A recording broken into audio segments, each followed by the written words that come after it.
Hello viewers, welcome to my Nupur's kitchen. তো আজকে Nupur's kitchen নিয়ে এসেছে আমিষ একটি রান্না, কাতলা মাছের দম পোক্ত। তো এখানে আমি এরকম বড় বড় সাইজের 3টে কাতলা মাছ নিয়েছি। তো তোমাদেরকে দেখিয়ে দিই, তোমরা একটু মিডিয়াম সাইজেরও মাছ নিতে পারো। তো আমি ঠিক এই রকম সাইজের 3 পিস মাছ নিয়েছি। আর মাছগুলোকে আমি নুন, হলুদ, একটু সরিষার তেল, লঙ্কার গুঁড়ো দিয়ে ম্যারিনেট করে রেখেছিলাম। ম্যারিনেট করে 10-15 মিনিট রেখে দিয়েছিলাম। তারপরে আমি পর্যাপ্ত পরিমাণে সরিষার তেল দিয়ে দিচ্ছি মাছগুলোকে ভাজার জন্য। গ্যাসটা আমার আগে থেকেই জ্বালা ছিল, মানে কড়াটা আমি গরম করতে বসিয়েছিলাম। তাতে করে তেল দেওয়ার সাথে সাথেই তেলটা খুব তাড়াতাড়ি গরম হয়ে যাবে এবং তেল থেকে একটা ধোঁয়া বেরোতে শুরু করবে। এই রান্নাটা কিন্তু যেদিনকে আমিষ বা ছুটির বারে গরম গরম খেতে দারুণ লাগে। এবং এই রান্নাটা খুবই অসাধারণ, যেমন আমরা মাছের কালিয়া খাই ঠিক সেই টাইপেরই বানাতে হবে এবং চটজলদিও বানিয়ে নেওয়া যায়। তেলটা পুরোপুরি আমার গরম হয়ে গেছে, ধোঁয়া বেরোচ্ছে। আমি এবারে যে মাছের পিসগুলো আমি এখানে রেখেছিলাম এগুলোকে আমি দিয়ে দেবো।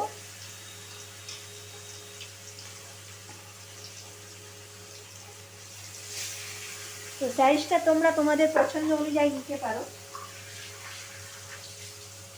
দেখে নেবে মাছের পিসগুলো যেন খুব ছোট না হয়, তাহলে কিন্তু রান্নাটা খেতে একদমই ভালো লাগবে না। তো মাছগুলোকে আমি দিয়ে দিয়েছি, দু পিঠটা ভালো করে ভেজে নেব। আচ্ছা, মাছগুলো আমার ভাজা প্রায় হয়ে গেছে। আমি একটা বাটিতে সমস্ত মাছগুলোকে আমি তুলে নিচ্ছি। আচ্ছা, এখানে আমার মাছ ভাজার যে তেলটা আমি রেখে দিয়েছিলাম, তো তেলটা আমি আর কাট করিনি, খুব সামান্যই তেল দিয়েছিলাম। এখানে আমি গোটা জিরে দিয়ে দিচ্ছি। আর যেহেতু এটা দম, তো সেই জন্য একটা তেজপাতা আমি এখানে দিয়ে দিচ্ছি। আর তার সঙ্গে আমাকে এখানে দিয়ে দিতে হবে একটা গোটা শুকনো লঙ্কা। যারা কাঁচা লঙ্কা খেতে ইউজ করো তারা কাঁচা লঙ্কাটা দেবে। তো আমি এখানে একটা শুকনো লঙ্কা ফাটিয়ে আমি রান্নার মধ্যে দিয়ে দিচ্ছি, তরকারির মধ্যে। এবারে আমি একটা ফোড়ন থেকে গন্ধ ছাড়া শুরু করেছে, পেঁয়াজটা দিয়ে দেবো। কুচিয়ে নেওয়া পেঁয়াজটা, সেই পেঁয়াজটা এরকম স্লাইস করে কেটে নিয়েছি। তাতে করে কি হয়, তেলটাও কম লাগে ভাজতে গেলে। পেঁয়াজটা ভাজার জন্য একটু খুব সামান্য আমি নুন দিয়ে দেবো। তাতে করে কি হবে, পেঁয়াজটা একটু সফট হয়ে যাবে।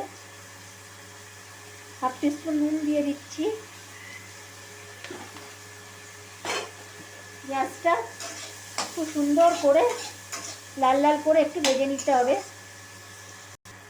আচ্ছা, পেঁয়াজটা আমার একটু ভাজা ভাজা হয়ে গেছে, একদম বেরেস্তা করে ভাজার কোনো প্রয়োজন নেই। এবারে আমি একটু বাটা মশলাটা দিয়ে দিচ্ছি। আমি আদা বাটা, মানে আদা, জিরে আর ধনে বাটা। তারপরে দিচ্ছি টমেটো কেচাপ, টমেটো পিউরিও তোমরা দিতে পারো। তো আমি এখানে টমেটোটা বাটিনি, ডাইরেক্ট আমি টমেটো কেচাপ একটু অল্প দিলাম। মশলাটা খুব ভালোভাবে আমাদের কষিয়ে নিতে হবে। এবারে আমি কিছু গুঁড়ো মশলা আগে দিয়ে দেবো।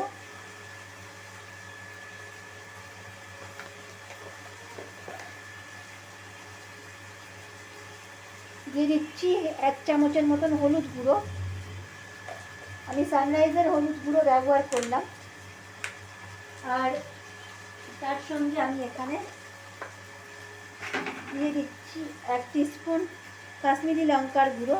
আর যেহেতু আমি আদার সঙ্গে লঙ্কা বেটে নিয়েছিলাম, তো তাই আলাদা করে আর লঙ্কাটা আমি দিইনি। আর খুব সামান্য পরিমাণে জিরের গুঁড়ো। এবারে আর কিছু মশলা আমি অ্যাড করব না, সমস্ত মশলা কষিয়ে নেব।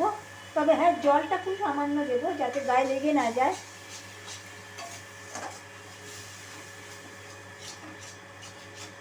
এবারে আমি একটা উপকরণ দিচ্ছি, এটা হচ্ছে টক দই। ফ্যাটানো টক দইটাও আমি অ্যাড করে দেবো।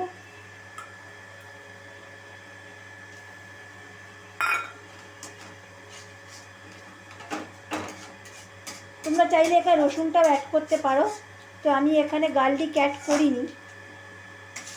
তো যারা রসুন খেতে পছন্দ করো তারা অনুষ্ঠান বাড়ির মতন করতে চাইলে রসুনটাও অ্যাড করতে পারো।